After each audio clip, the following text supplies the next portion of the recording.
Graças e paz, amados de Deus, estamos aí para mais um vídeo da série Prolegômenos. Hoje é a aula 15 e nós vamos estar falando aí sobre algumas respostas às objeções contra os milagres, né?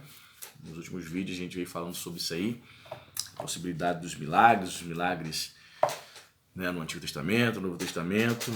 Aconselho você a assistir as outras aulas, ok? E estamos aí quase fechando essa série de Prolegômenos. Quando nós terminarmos Prolegômenos, nós vamos entrar, né, na série Teologia Sistemática, perfeito? E estamos aqui usando como livro-texto para comentários, para nós comentarmos o livro A Sistemática de Norman Geisler, ok? Um dos maiores autores aí, prolíficos, né, recém-falecido, né? E estamos nos detendo na obra dele, ok? E sempre a gente pede a você que você possa dar seu like, não deixe de comentar, compartilhar o vídeo aí para ajudar a engajar o canal. E você pode também nos ajudar no Apoia-se. Isso, você poderá fazer parte aí do grupo do Apoia-se. Você sente no coração de abençoar o nosso canal a partir de R$5, 10, 15, 20, né, dentro das possibilidades que o Senhor tem dado a você. Você pode se tornar um apoiador do nosso canal. Por que nós só temos o Apoia-se? Porque a gente não tem clube de membros, né? Eu não tenho aqui o clube de membros, então a gente tem um Apoia-se para a gente colocar você no nosso grupo do WhatsApp. Mas vamos começar a sortear livros de teologia para os apoiadores. Claro, se você se mantiver fiel aí como apoiador, mensalmente, né? A partir de 5, 10, 15, dependendo do valor. Quando nós alcançarmos a meta, nós vamos começar a sortear livro de teologia para os apoiadores. Se bem que já sorteamos semana retrasada aí, semana passada, um livro de teologia aí para os inscritos que estavam numa live, né? E para os apoiadores já começamos a sortear canecas personalizadas, escrito ponte teológico, enfim. Torne-se um apoiador, né? Que Deus possa tocar no seu coração. O link está aqui abaixo, ok? Vamos lá. Começa assim, Norman Geisler. Foram poucos os filósofos que tentaram demonstrar a impossibilidade dos milagres. O panteísta Bento Spinoza, o agnóstico David Hume e o ateísta Anthony Flew são notáveis exceções. Veja o argumento de Spinoza a favor da impossibilidade dos milagres. Bento Baruch Spinoza, ele viveu ali no século XVII, nasceu em 1632, morreu em 1677. Ele argumentava a partir de uma visão fechada do universo, a qual para nós parece um tanto antiquada. Ele insistia em uma lei natural universal e sem exceções, e a partir desta concepção chegou à conclusão de que os milagres não são possíveis. Você vai começar a perceber que, embora Spinoza fosse um panteísta, né, a grosso modo o panteísta diz que tudo é Deus, Deus é tudo, mas o argumento que ele utiliza, alguns argumentos para tentar provar a não existência de milagre, é muito parecido com argumentos dos ateístas. Você vai perceber isso. Diz assim, o Spinoza. Spinoza declarou que nada ocorre na natureza sem contravenção às suas leis naturais. Não, tudo concorda com elas e segue o seu curso a partir delas, pois ela guarda uma ordem fixa e imutável. Está falando das leis naturais. Ele insistia que o milagre, fosse ele em contravenção ou além da natureza, não passa de um absurdo. Note, tudo para ele, milagres violam a lei da natureza. Então, para Spinoza, o milagre, ele, até que é sublinhando, para Spinoza, o milagre é um absurdo. Veja se não é uma posição muito semelhante de um ateísta, não acredita no sobrenatural, né? Ele era bastante dogmático a respeito da impossibilidade da ocorrência de milagres, proclamando de forma aberta, abre aspas, podemos então estar absolutamente seguros de que cada evento que é verdadeiramente descrito na Bíblia necessariamente aconteceu, como tudo ou mais, de acordo com as leis naturais. Então, muitos estudiosos hoje em dia seguem essa premissa de Spinoza. Houve as pragas do Egito? Houve. O Mar Vermelho se abriu? Sim, mas não foi um evento miraculoso, sobrenatural. Tem explicações dentro das leis naturais. Aí você vai ouvir historinha do tipo, Israel atravessou o Mar Vermelho por conta de que naquele período havia um momento que a maré baixava, então eles passaram por ali. Não houve nada de milagre, foi uma narrativa inventada. Então note, são discursos muito semelhantes dos ateístas, embora ele fosse panteísta. Mas aqui Norman Geisler, quando nós fazemos a redução do argumento de Spinoza contra os milagres, até as suas premissas básicas, chegamos a uma construção nestas linhas. Número 1. Os milagres são violações das leis naturais, segundo Spinoza. 2. As leis naturais são imutáveis, não mudam. Deus determinou leis que não mudam. Assim, os argumentos dele não são argumentos bobos, não, ingênuos, não. De fato, existem leis naturais, as leis, por exemplo, a lei da gravidade, da ação da reação, quem gosta de física aí sabe. Então essas leis se mantêm permanentes, contínuas, não mudam, claro. Para quem acredita no sobrenatural, né, Deus vai sim violar estas leis para um propósito. Não é algo que acontece toda hora, todo dia. Mas essas leis são violadas, digamos assim, somente pelo poder de Deus, né? Por exemplo, a lei da vida e da morte. O homem nasce, cresce, morre e perece. Então existe uma lei aí. Todo mundo vai nascer, crescer, envelhecer e morrer. Então, como é que Deus viola esta lei? Por exemplo, quando o morto ressuscita. É algo que acontece todo dia. A gente vai nas capelas e está vendo toda hora um morto ressuscitar, os crentes orando, levanta. Não vemos. Até nessa questão da pandemia aí, quantos crentes você viu que morreu entubado? Quantos crentes morreram entubados? Quantos foram os crentes que vieram a óbito? E não teve oração que levantou defunto. Então, o Senhor tem propósitos nos seus milagres. A gente já falou sobre isso. Teve um vídeo aqui, a gente falou sobre os propósitos dos milagres. Né?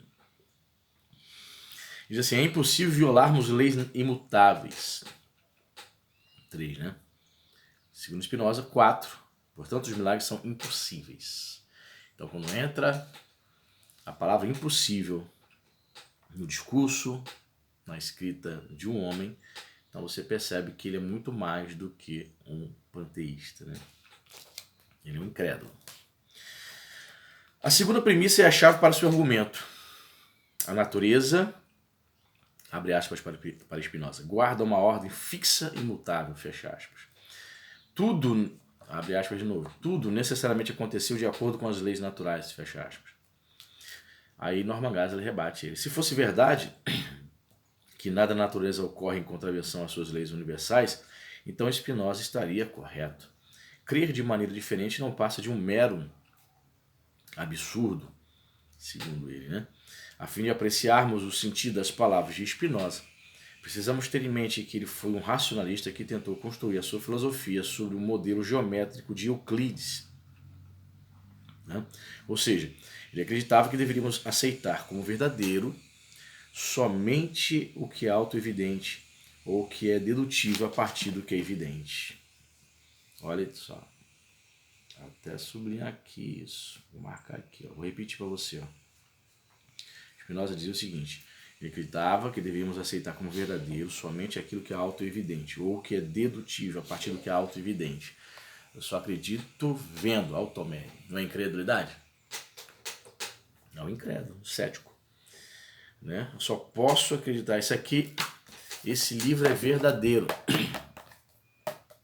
Eu só posso dizer que ele é verdadeiro porque ele é evidente, está nas minhas mãos, posso tocá-lo. Ele é verdadeiro. Se você me diz assim, eu tenho um livro, um comentário de Romanos, eu não estou vendo, e você não está me mostrando, então não há provas, então não é evidente, então eu não acredito. Então são premissas assim dos céticos, né? Filósofos céticos.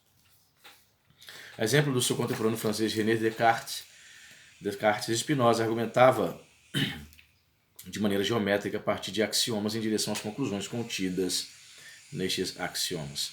Spinoza viveu em uma época crescentemente impressionada com a ordenação do universo físico, uma era em que se cria que a lei da gravitação, recentemente descoberta por Newton, né, Isaac Newton, não tinha exceções. Por isso, parecia axiomático para Spinoza crer que as leis da natureza da natureza eram inalteráveis. Aí até colocou aqui um trechinho aqui, ó. Para Spinoza, um axioma é um princípio, uma proposição ou uma máxima autoevidente a partir da qual outras verdades podem ser deduzidas. Consequentemente, todas as verdades devem ser autoevidentes ou dedutíveis a partir disso. Existe uma máxima quase que na concepção de Spinoza absoluta, inalterável, não pode ser mudada. Isso aí é realmente apresentar um discurso cético de anti-sobrenaturalismo, né? Racionalista ele também era. Então lembra muito os teólogos liberais, né, alemães, com seu racionalismo trazendo discursos assim extremamente anti-sobrenaturalista. Então a gente vê em Spinoza essa pegada também. Norman Geisler diz mais: há vários problemas sérios na antipatia que Spinoza nutria pelo sobrenatural, todos nascidos desse racionalismo dedutivo, que é o euclidiano. Primeiro, a filosofia de Spinoza está acometida de um agudo petitio principii, termo latino que significa mendigar a pergunta, pois, como David Hume mais tarde percebeu, qualquer coisa que pode ser deduzida de forma válida das premissas precisa estar presente naquelas premissas desde o início. Mas, se o anti-sobrenaturalismo já está pressuposto nas premissas racionalistas de Spinoza, não é de surpreender que ele negue todos os milagres, inclusive os mencionados na Bíblia. Em outras palavras, uma vez que definimos as leis naturais como fixas, imutáveis e inalteráveis, são três termos muito usados por Spinoza, temos que,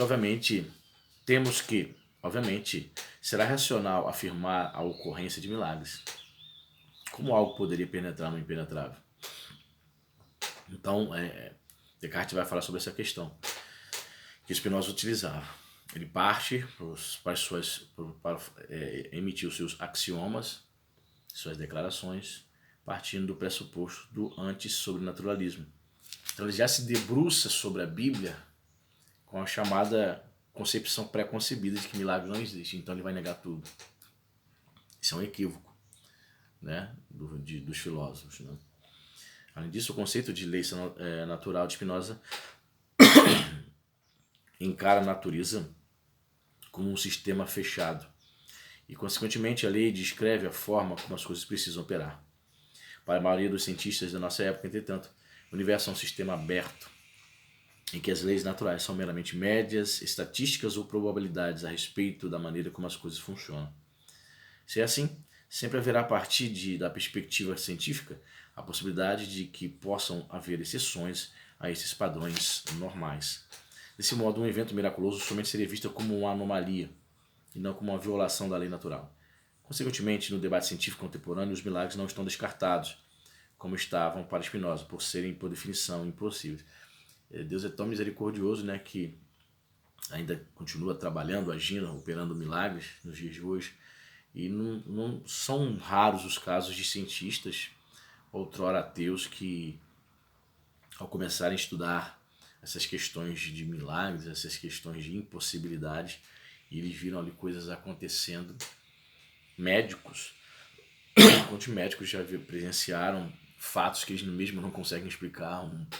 Uma pessoa estava ali morrendo, um grupo de crentes vão lá, faz uma oração, o cara aparece no dia seguinte totalmente curado e diz, não tem explicação não, você crê em Deus, não deve ser milagre. Ou seja, eles mesmo, quando eles não têm explicações racionais, muitos são inclinados a dizer, tem que ter alguma coisa aí que a gente não consegue. Eu não creio em Deus, mas tem alguma coisa aí de estranho que não dá para explicar. Uma lei natural foi violada. Geisler vai falar mais aqui. Além do mais, a visão que Spinoza tinha de Deus era panteísta. Ele acreditava que Deus e o universo eram uma coisa só ao mesmo tempo. Ele considerava que Deus era colimitado com a natureza. Olha. Portanto, o milagre como um ato de um Deus que transcende esta natureza não poderia ocorrer, já que a natureza é o palco maior. Olha. Então, o milagre, subindo aqui, segundo Spinoza, era um ato de um Deus que transcende a natureza. Isso não pode ocorrer. Por quê? Porque a natureza é um palco maior e Deus está colimitado a esta natureza. Que visão distorcida, né? Certo? É óbvio que ele a sua crença em Deus não tinha por base nada nas Escrituras. Como já notamos, os milagres, como intervenções sobrenaturais, somente são possíveis em um universo teísta. Portanto, os cientistas desejarão boas razões para acreditar que um Deus teísta exige, antes de se inclinar e acreditar, que haja qualquer tipo de evidência a favor dos milagres. No seu conceito, monisticamente hermético da natureza, como sendo absolutamente uma coisa só. Portanto, simplesmente não há espaço para o sobrenatural. Por fim, as evidências se acumulam a favor de que o universo de espaço-tempo tenha tido um único começo. Se for este o caso, temos que o início do universo seria um exemplo supremo de milagre. Pois qual outro nome poderíamos dar para o surgimento da matéria a partir do nada? Então, filósofos e cientistas dizem que o universo, o mundo, foi criado a partir de uma matéria pré-existente. E eles ficam se debruçando para tentar provar isso, o que não é verdade. Não é verdade. A Bíblia vai dizer claramente que tudo, o universo, todas as galáxias, todos os planetas, que é algo que foge da nossa compreensão, tudo foi criado por Deus a partir do nada. O termo latino é ex nihilo, a partir do nada, não tinha nada, não existia uma matéria pré-existente. Então o criacionismo se diferencia, uma das suas grandes diferenças para o evolucionismo é que nós, criacionistas, entendemos que o universo, toda a matéria existente foi criada a partir do nada. Não havia, como os racionalistas dizem, ou ateístas, ou evolucionistas, uma matéria pré-existente, ok?